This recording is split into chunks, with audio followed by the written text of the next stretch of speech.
أعوذ بالله من الشيطان الرجيم بسم الله الرحمن الرحيم عبس وتولى أن جاءه الأعمى وما يدريك لعله يزكى أو يذكر فتنفعه الذكرى أما من استغنى فأنت له تصدى وما عليك ألا يزكى وأما من جاءك يسعى وهو يخشى فأنت عنه تلهى كلا إنها تذكرة فمن شاء ذكره في صحف مكرمة مرفوعة مطهرة بأيدي سفرة كرام بررة قتل الإنسان ما أكفره من أي شيء خلقه من نطفة خلقه فقدره ثم السبيل يسره ثم أماته فأقبره ثم إذا شاء أنشره كلا لما يقض ما أمره فلينظر الإنسان إلى طعامه أنا صببنا الماء صبا ثم شققنا الأرض شقا فأنبتنا فيها حبا وعنبا وقضبا وزيتونا ونخلا وحدائق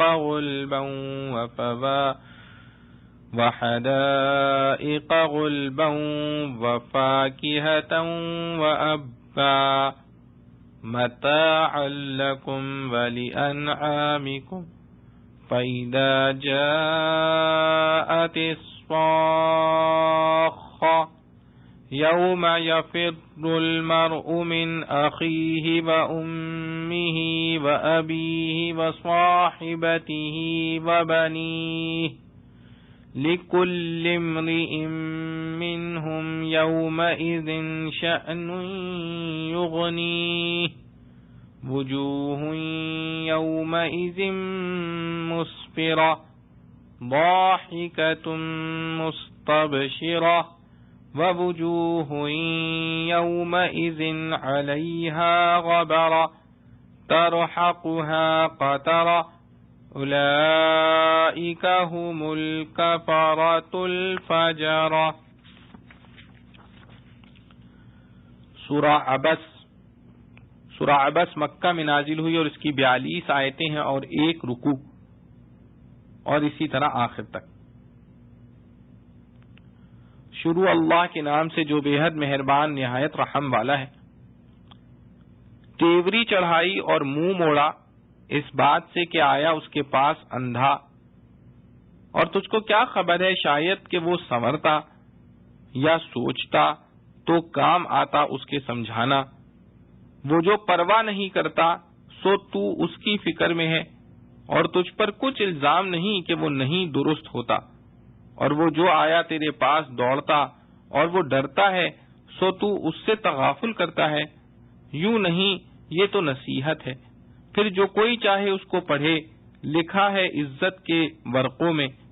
اونچے رکھے ہوئے نہایت ستھرے ہاتھوں میں لکھنے والوں کے، جو بڑے درجے والے نیک کار ہیں۔ مارا جائیو آدمی کیسا ناشکر ہے، کس چیز سے بنایا اس کو؟ ایک بوند سے بنایا اس کو، پھر اندازے پر رکھا اس کو، پھر راہ آسان کر دی اس کو، پھر اس کو مردہ کیا، پھر قبر میں رکھوا دیا اس کو، پھر جب چاہا اٹھا نکالا اس کو۔ ہرگز نہیں پورا نہ کیا جو اس کو فرمایا۔ اب دیکھ لے آدمی اپنے کھانے کو کہ ہم نے ڈالا پانی اوپر سے گرتا ہوا، پھر چیرا زمین کو پھاڑ کر، پھر اگایا اس میں اناج اور انگور اور ترکاری اور زیتون اور کھجوریں اور گھن کے باغ اور میوہ اور گھاس، کام چلانے کو تمہارے اور تمہارے چوپایوں کے۔ پھر جب آئے وہ کان پھوڑنے والی، جس دن کے بھاگے مرد اپنے بھائی سے اور اپنی ماں اور اپنے باپ سے اور اپنی ساتھ والی سے اور اپنے بیٹوں سے، ہر مرد کو لامے اس سے اس دن ایک فکر لگا ہوا ہے جو اس کے لیے کافی ہے۔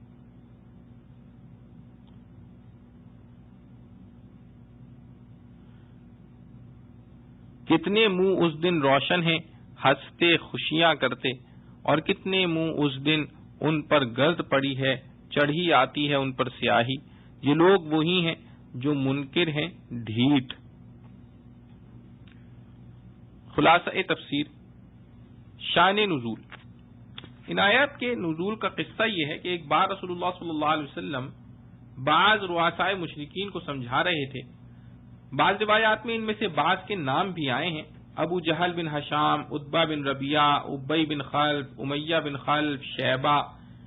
کہ اتنے میں حضرت عبداللہ ابن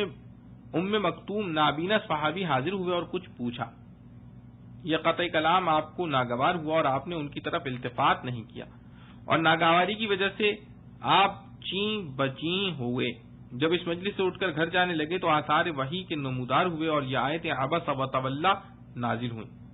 اس کے بعد جب وہ آپ کے پاس آتے، آپ بڑی خاطر کرتے تھے۔ واقعہ مذکور کے متعلق ارشاد ہوتا ہے کہ پیغمبر صلی اللہ علیہ وسلم چیں بجیں ہوئے اور متوجہ نہ ہو گئے اس بات سے کہ ان کے پاس اندھا آیا۔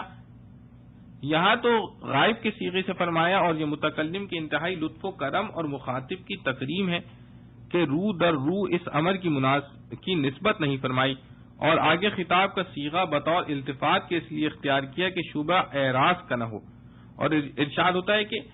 آپ کو کیا خبر، شاید وہ نابینا آپ کی تعلیم سے پورے طور پر سنور جاتا، کم سے کم کسی خاص امر میں نصیحت قبول کرتا، سو اس کو نصیحت کرنا کچھ نہ کچھ فائدہ پہنچاتا۔ تو جو شخص دین سے بے پرواہی کرتا ہے، آپ اس کی تو فکر میں پڑتے ہیں، حالانکہ آپ پر کوئی الزام نہیں کہ وہ نہ صبرے۔ اس کی بے پرواہی ذکر کر کے اس کی طرف زیادہ توجہ دینے کی ہدایت ہے، اور جو شخص آپ کے پاس دین کے شوق میں دوڑتا ہوا آتا ہے اور وہ خدا سے ڈرتا ہے، آپ اس سے بے اعتنائی کرتے ہیں۔ ان آیات میں آپ کی اجتہادی لغزش پر آپ کو مطلع کیا گیا ہے۔ منشا اس اجتہاد کا یہ تھا کہ یہ امر تو متیقن اور ثابت ہے کہ اہم کام کو مقدم کرنا چاہیے۔ آپ نے کفر کی اشدیت کو موجب اہمیت سمجھا۔ جیسے دو بیمار ہوں، ایک کو ہیضہ ہے اور دوسرے کو زکام، تو ہیضہ والے مریض کا علاج مقدم ہوگا۔ اور اللہ تعالیٰ کے اس ارشاد کا حاصل یہ ہے کہ مرض کی شدت اس وقت موجب اہمیت ہے جب دونوں مریض طالب علاج ہوں، لیکن اگر مرض شدید والا علاج کا طالب ہی نہیں بلکہ مخالف ہو تو پھر مقدم وہ ہوگا جو طالب علاج ہے، اگرچہ مرض اس کا خفیف ہو۔ آگے ان مشرکین کی طرف اس قدر توجہ ضروری نہ ہونے کو ارشاد فرماتے ہیں کہ آپ آئندہ ہرگز ایسا نہ کیجیے کہ کیونکہ قرآن محض ایک نصیحت کی چیز ہے اور آپ کے ذمے صرف اس کی تبلیغ ہے، سو جس کا جی چاہے اس کو قبول کرے اور جو قبول نہ کرے وہ جانے، آپ کا کوئی ضرر نہیں۔ پھر آپ اس قدر اہتمام کیوں فرماتے ہیں؟ آگے قرآن کے اوصاف بیان فرماتے ہیں کہ وہ قرآن لوح محفوظ کے ایسے صحیفوں میں ثبت ہے جو عند اللہ مکرم ہے، یعنی پسندیدہ و مقبول ہے اور رفیع المکان ہے، کیونکہ لوح محفوظ تحت العرش ہے اور وہ مقدس ہے، شیاطین خبیثہ کی وہاں تک رسائی نہیں، کہ قولہ تعالی لا یمسہ الا المطہرون، جو ایسے لکھنے والوں یعنی فرشتوں کے ہاتھوں میں رہتے ہیں کہ وہ مکرم اور نیک ہیں۔ یہ سب صفات اس کے من جانب اللہ ہونے پر دلالت کرتی ہیں، جیسا کہ سورہ واقعہ کی آیت لا یمسہ الا المطہرون میں بیان ہوا ہے۔ اور لوح محفوظ ہر چند کے شیء واحد ہے، مگر اس کے اجزاء کو صحف سے تعبیر فرمایا، اور ان فرشتوں کو کاتب اس لیے کہا کہ یہ لوح محفوظ سے بامر الہی نقل کرنے والے ہیں۔ حاصل آیات کا یہ ہوا کہ قرآن من جانب اللہ نصیحت کے لیے ہے، آپ نصیحت کر کے اپنے فرض سے فارغ ہو جاویں گے، خواہ کو ایمان لاوے یا نہ لاوے۔ بس اس قسم کی تقدیم و تاخیر کی کوئی ضرورت نہیں۔ یہاں تک آداب تذکیر و تبلیغ کے ہوئے آگے کفار کے اس سے فائدہ نہ اٹھانے پر تشنیع ہے کہ منکر آدمی پر جو ایسے تذکرے سے نصیحت حاصل نہ کرے، جیسے ابو جہل وغیرہ جن کو آپ سمجھاتے ہیں اور وہ نہیں سمجھتے، تو ایسے شخص پر خدا کی مار کہ وہ کیسا ناشکرا ہے، وہ دیکھتا نہیں کہ اللہ تعالی نے اس کو کیسی حقیر چیز سے پیدا کیا۔ آگے جواب ہے کہ نطفے سے پیدا کیا، آگے اس کی کیفیت مذکور ہے کہ بہت سے انقلابات اور تغیرات کے بعد اس کی صورت بنائی، پھر اس کے اعضاء کو اندازے سے بنایا، جیسا کہ سورہ القیامہ کی آیت فخلق فسوا میں گزر چکا ہے، پھر اس کو نکلنے کا راستہ آسان کر دیا۔ چنانچہ ظاہر ہے کہ ایسے تنگ موقع سے اچھے خاصے تنو من بچے کا صحیح سالم نکل آنا صاف دلیل ہے اللہ کے قادر اور عبد کے مقدور ہونے کی۔ پھر بعد عمر ختم ہونے کے اس کو موت دی، پھر اس کو قبر میں لے گیا، خواہ اول سے خاک میں رکھ دیا جائے یا بعد چندے خاک میں مل جائے، پھر جب اللہ چاہے گا اس کو دوبارہ زندہ کر دے گا۔ مطلب یہ کہ سب تصرفات دلیل ہے انسان کے داخل قدرت الہیہ ہونے کی، اور نعمت بھی ہیں، بعض حسی بعض معنوی، جس کا مقتضا تھا وجود پہ طاعت و ایمان، مگر اس نے ہرگز شکر نہیں ادا کیا اور اس کو جو حکم کیا تھا اس کو بجا نہیں لایا۔ سو انسان کو چاہیے کہ اپنی خلیق کے ابتدائی حالات پر نظر کرنے کے بعد اسباب بقا و تعیش پر نظر کرے، مثلا اپنے کھانے کی طرف نظر کرے تاکہ وہ باعث حق شناسی اور اطاعت و ایمان کا، اور آگے نظر کرنے کا طریقہ بتاتے ہیں، وہ یہ کہ ہم نے عجیب طور پر پانی برسایا، پھر عجیب طور پر زمین کو پھاڑا، پھر ہم نے اس میں غلہ اور انگور اور ترکاری اور زیتون اور کھجور اور گنجان باغ اور میوے اور چارہ پیدا کیا، بعضی چیزیں تمہارے اور بعضی چیزیں تمہارے مواشی کے فائدے کے لیے، اور یہ سب بھی نعمت اور دلیل قدرت ہیں، اور اس مجموع میں ہر جز مقتضی ہے وجوب شکر ایمان کو۔ یہاں تک تشنیع ہو گئی نصیحت قبول نہ کرنے پر، آگے عدم تذکر پر سزا اور تذکر پر ثواب آخرت مذکور ہے، یعنی اب تو یہ لوگ ناشکری اور کفر کرتے ہیں، پھر جس وقت کانوں کا بہرا کر دینے والا شور برپا ہوگا، یعنی قیامت، اس وقت ساری ناشکری کا مزہ معلوم ہو جائے گا۔ آگے اس دن کا بیان ہے کہ جس روز آدمی، جس کا اوپر بیان ہوا، اپنے بھائی سے اور اپنی ماں سے اور اپنے باپ سے اور اپنی بیوی سے اور اپنے بیٹوں سے بھاگے گا، یعنی کوئی کسی کی ہمدردی نہ کرے گا، کہ قولہ تعالی لا يسأل حمیم حمیما، وجہ یہ کہ ان میں ہر شخص کو اپنا ہی ایسا مشغلہ ہوگا جو اس کو اور طرف متوجہ نہ ہونے دے گا۔ یہ تو کفار کا حال ہوگا۔ آگے مجموعہ مومنین اور کفار کی تفصیل ہے کہ بہت سے چہرے اس روز ایمان کی وجہ سے روشن اور مسرت سے خندہ شادہ ہوں گے، اور بہت سے چہروں پر اس روز کفر کی وجہ سے ظلمت ہوگی، اور اس ظلمت کے ساتھ ان پر غم کی کدورت چھائی ہوگی۔ یہی لوگ کافر فاجر ہیں۔ کافر سے اشارہ ہے فساد عقائد کی طرف، اور فاجر سے فساد اعمال کی طرف۔ معارف و مسائل،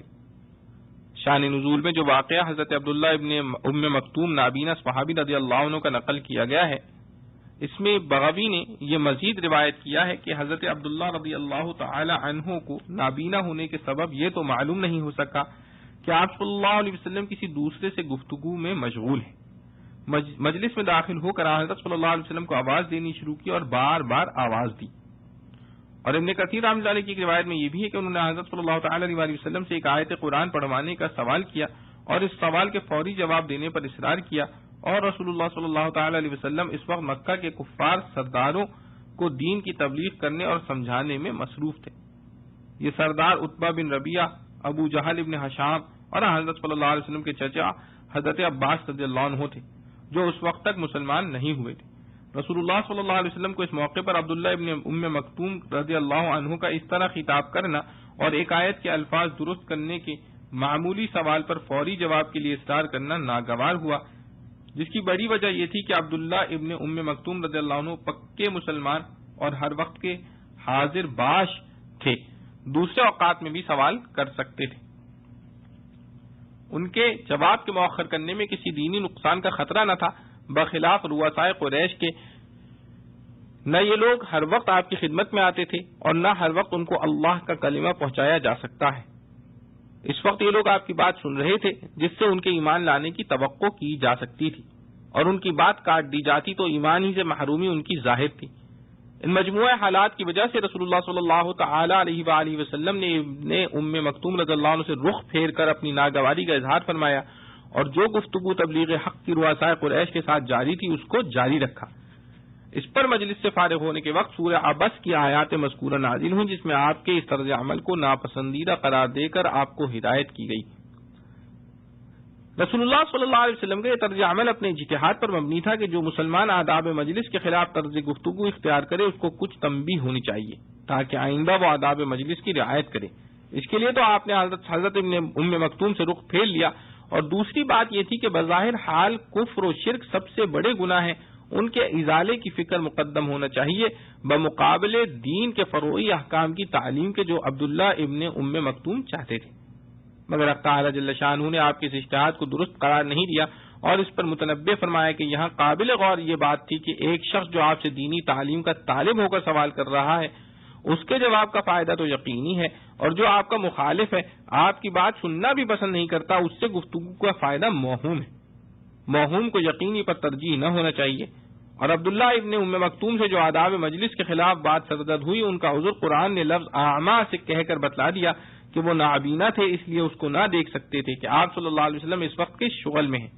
کن لوگوں سے گفتگو چل رہی ہے، اس لیے وہ معذور تھے، مستحق اعراض نہیں تھے۔ اس سے معلوم ہوا کہ کسی معذور آدمی سے بے خبری میں کوئی بات آداب مجلس کے خلاف ہو جائے تو وہ قابل عتاب نہیں ہوتا۔ عبس وتولى، عبسہ کے معنی تر شروعی اختیار کرنا یعنی چہرے سے اظہار ناگواری کرنا، اور تولا کے معنی رخ پھیر لینے کے۔ اس جگہ موقع اس کا تھا کہ یہ الفاظ باپ کو بصیغہ خطاب کہے جاتے کہ آپ نے ایسا کیا، لیکن قرآن کریم نے صیغہ خطاب کے بجائے صیغہ غائب اختیار کیا کہ جس میں عتاب کی حالت بھی رسول اللہ صلی اللہ علیہ وسلم کا اکرام ملحوظ رکھا گیا، اور صیغہ غائب اختیار کر کے یہ ایہام کیا کہ جیسے یہ کام کسی اور نے کیا ہو۔ اشارہ اس طرف ہے کہ یہ کام آپ کے شایان شان نہیں، اور دوسرے جملے میں خود رسول اللہ صلی اللہ علیہ وسلم کے عذر کی طرف اشارہ فرما دیا، وما یدریک، یعنی آپ کو کیا خبر۔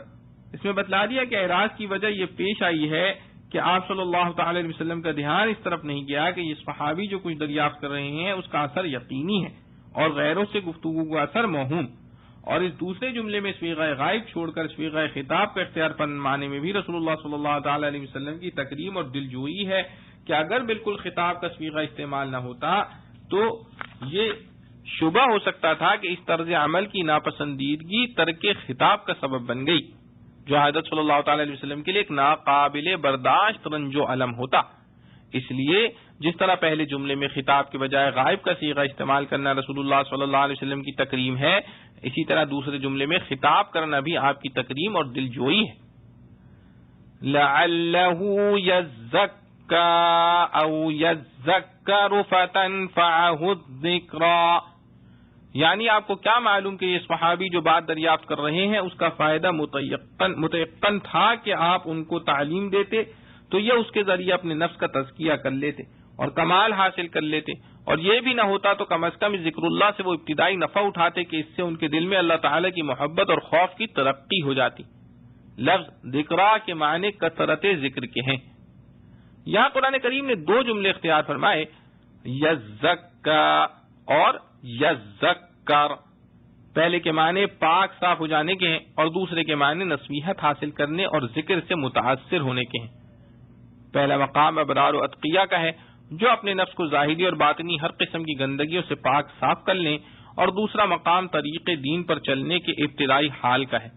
کہ مبتدی کو اللہ کی یاد دلائی جاتی ہے جس سے اللہ تعالی کی عظمت و خوف اس کے دل میں مستحضر ہو جاتا ہے۔ مطلب یہ کہ ان کو تعلیم دینا نفع سے کسی حال خالی نہیں تھا، خواہ نفع کامل ہو جاتا تاکہ تزکیہ نفس مکمل حاصل کر لیتے، یا ابتدائی نفع حاصل ہوتا کہ اللہ کی یاد اور عظمت و خوف ان کے دل میں بڑھ جاتا۔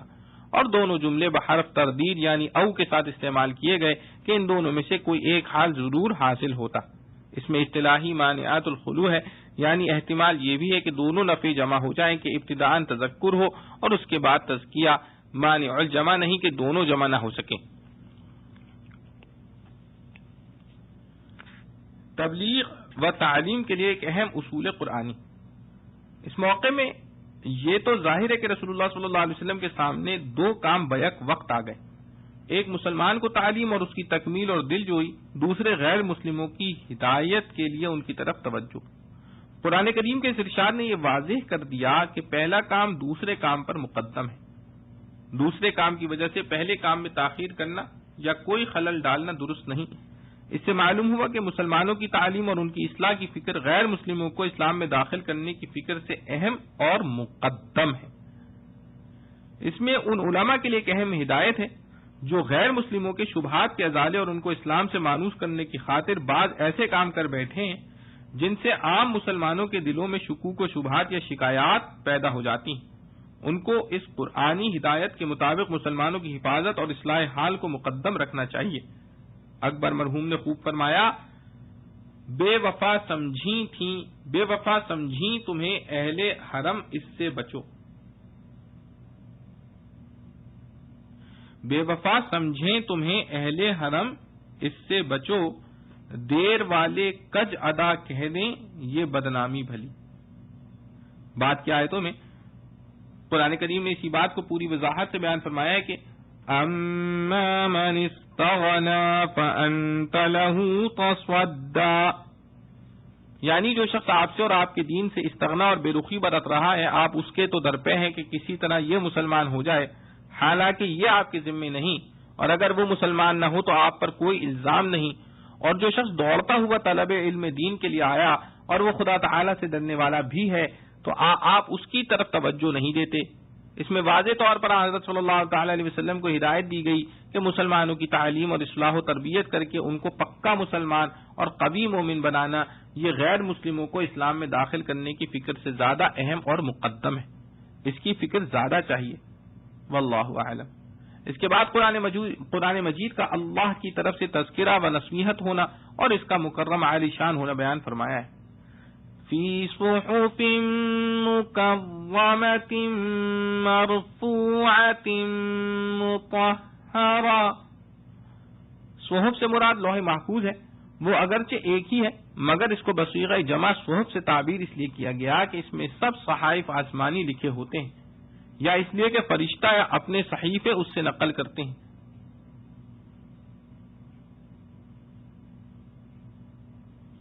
مرفوعہ سے مراد ان صحیفوں کا عند اللہ عالی شان ہونا ہے، اور مطہرہ سے مراد یہ ہے کہ جنابت والے آدمی اور حیض و نفاس والی عورت اور بے وضو کے لیے ان کا چھونا جائز نہیں۔ بِأَيْدِي صَفَرَةٍ كِرَامٍ بَرَرَةٍ، سفرہ بفتحتین مسافر کی جمع بھی ہو سکتی ہے جس کے معنی کاتب کے ہیں۔ اس صورت میں اس سے مراد فرشتے کرام کاتبین یا انبیاء علیہ السلام اور ان کی وحی کو لکھنے والے حضرات ہوں گے۔ حضرت ابن عباس رضی اللہ عنہ اور مجاہد سے یہی تفسیر منقول ہے۔ اور لفظ سفرہ سفیر بمعنی قاصد کی جمع بھی ہو سکتی ہے۔ اس صورت میں اس سے مراد رسول، ملائکہ اور انبیاء علیہ السلام اور وحی کی کتابت کرنے والے حضرات صحابہ ہوں گے، اور علماء امت بھی اس میں داخل ہیں کیونکہ وہ بھی رسول اللہ صلی اللہ علیہ وسلم اور امت کے درمیان سفیر اور قاصد ہیں۔ حدیث میں ہے کہ رسول اللہ صلی اللہ علیہ وسلم نے فرمایا کہ جو شخص قرآن پڑھتا ہے اور وہ قرات میں بھی ماہر ہے تو وہ سفرہ کرام ابرار کے ساتھ ہے، اور جو شخص ماہر نہیں مگر تکلف کے ساتھ مشقت اٹھا کر قرات صحیح کر لیتا ہے اس کے لیے دوہرا اجر ہے۔ اس سے معلوم ہوا کہ غیر ماہر کو 2 اجر ملتے ہیں، ایک قرات قرآن کا، دوسرا مشقت اٹھانے کا۔ اسی سے یہ بھی معلوم ہو گیا کہ ماہر کو بے شمار اجر ملیں گے۔ سابقہ آیات میں قرآن کریم کا عالی شان واجب الایمان ہونا بیان کرنے کے بعد کافر انسان جو قرآن کے منکر ہیں ان پر لعنت اور اللہ تعالی جل جلالہ و عم نوالہ کی نعمت کی ناشکری پر تنبیہ، اور قرآن کا من جانب اللہ ایک عظیم نعمت ہونا، ایک نعمت عظیم ہونا تو ایک معنوی چیز ہے جس کو اہل علم و فہم ہی سمجھ سکتے ہیں۔ آگے ان انعامات الہیہ کا ذکر ہے جو انسان کی تخلیق سے آخر تک انسان پر مبذول ہوتے رہتے ہیں۔ یہ مادی اور محسوس چیز ہے جس کو ادنا شعور والا انسان بھی سمجھ سکتا ہے۔ اسی سلسلے میں تخلیق انسانی کا ذکر فرمایا، من ای شیء خلق من نطفہ۔ پہلے تو اس میں ایک سوال کیا گیا کہ اے انسان تو غور کر کہ تجھے اللہ نے کس چیز سے پیدا کیا ہے، اور چونکہ اس کا جواب متعین ہے، اس کے سوا کوئی دوسرا جواب ہو ہی نہیں سکتا، اس لیے پھر خود ہی فرمایا من نطفہ، یعنی انسان کو نطفے سے پیدا کیا. پھر فرمایا خلقہ فقدرہ، یعنی یہی نہیں کہ نطفے سے ایک جاندار کا وجود بنا دیا، بلکہ اس کو ایک خاص اندازے اور بڑی حکمت سے بنایا. اس کے قد و قامت اور جسامت اور شکل و صورت اور اعضاء کے طول و عرض اور جوڑ بند اور آنکھ ناک کان وغیرہ کی تخلیق میں ایسا اندازہ قائم فرمایا کہ ذرا اس کے خلاف ہو جائے تو انسان کی صورت بگڑ جائے اور کام کاج مصیبت بن جائے. اور لفظ قدرہ سے یہاں یہ بھی مراد ہو سکتی ہے کہ انسان جس وقت بطن مادر میں زیر تخلیق ہوتا ہے اس وقت اللہ تعالیٰ اس کی 4 چیزوں کی مقدار لکھ دیتے ہیں. وہ یہ کہ وہ کیا کیا اور کیسے کیسے عمل کرے گا، اس کی عمر کتنی ہوگی، اس کو رزق کتنا ملے گا، اور وہ انجام کار سعید و نیک بخت ہوگا یا شقی بدبخت. ثم السبیل یسرہ، یعنی اللہ تعالیٰ نے اپنی حکمت بالغہ سے انسان کی تخلیق بطن مادر کی 3 اندھیریوں اور ایسے محفوظ مقام میں فرمائی کہ جس کے پیٹ میں یہ سب کچھ ہو رہا ہے اس کو بھی اس تخلیق کی تفصیل کی کچھ خبر نہیں.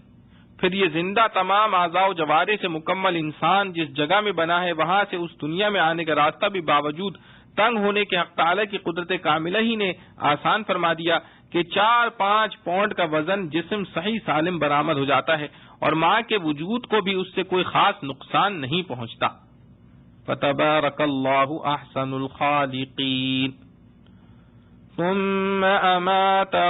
فاقبرہ، تخلیق انسانی کی ابتدا بیان کرنے کے بعد اس کی انتہا موت اور قبر پر ہے. اس کا ذکر بسلسلہ انعامات فرمایا ہے.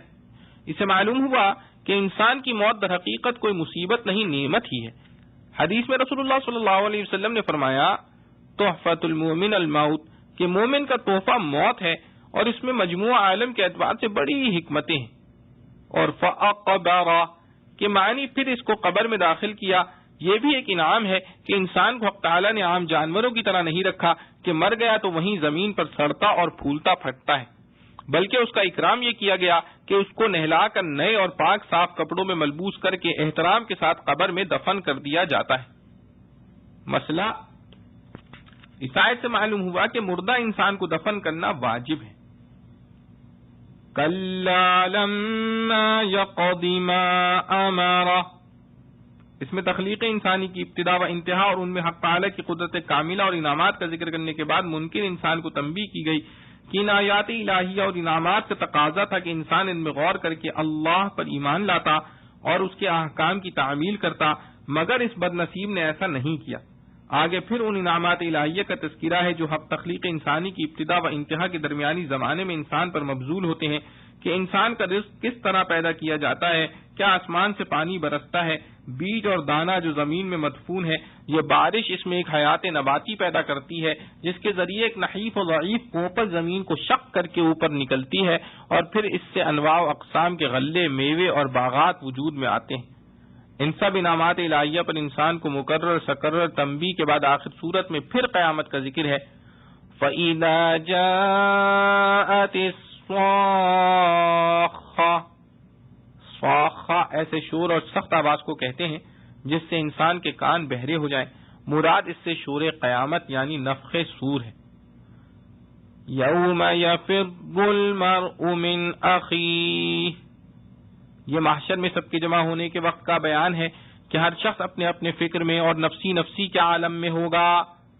دنیا میں جو رشتے ناطے ایسے ہیں کہ لوگ ایک دوسرے پر اپنی جان تک قربان کر دیتے ہیں، اس عالم میں ہر شخص اپنی اپنی ایسی فکر میں مبتلا ہوگا کہ کوئی کسی کی خبر نہ لے سکے گا، بلکہ سامنے دیکھے گا تو بھی گریز کرے گا. انسان اپنے بھائی سے، ماں باپ سے، بیوی اور اولاد سے منہ چھپاتا بھاگتا پھرے گا. دنیا میں تعاون و تناصر اور امداد باہمی بھائیوں میں ہوتی ہے، اس سے زیادہ ماں باپ کی امداد و اعانت کی فکر ہوتی ہے. طبعی طور پر ان سے بھی زیادہ بیوی اور اولاد سے تعلق ہو جاتا ہے. اس میں ادنا سے اعلیٰ تعلق کی طرف ترتیب سے بیان فرمایا ہے. آگے اس میدان حشر میں مومنین اور کفار کے انجام کے ذکر کر کے سورت ختم کی گئی. تمت سورہ عبس. والحمدللہ. اللہ رب العزت سے دعا ہے کہ جو کچھ پڑھا سنا گیا اللہ تعالی جل شانہ ہمیں اس پر عمل کرنے کی توفیق نصیب فرمائے. وآخر دعوانا ان الحمدللہ رب العالمین. ربنا تقبل منا انك انت السميع العليم وتب علينا انك انت التواب الرحيم. سبحان ربك رب العزة عما يصفون وسلام على المرسلين والحمد لله رب العالمين.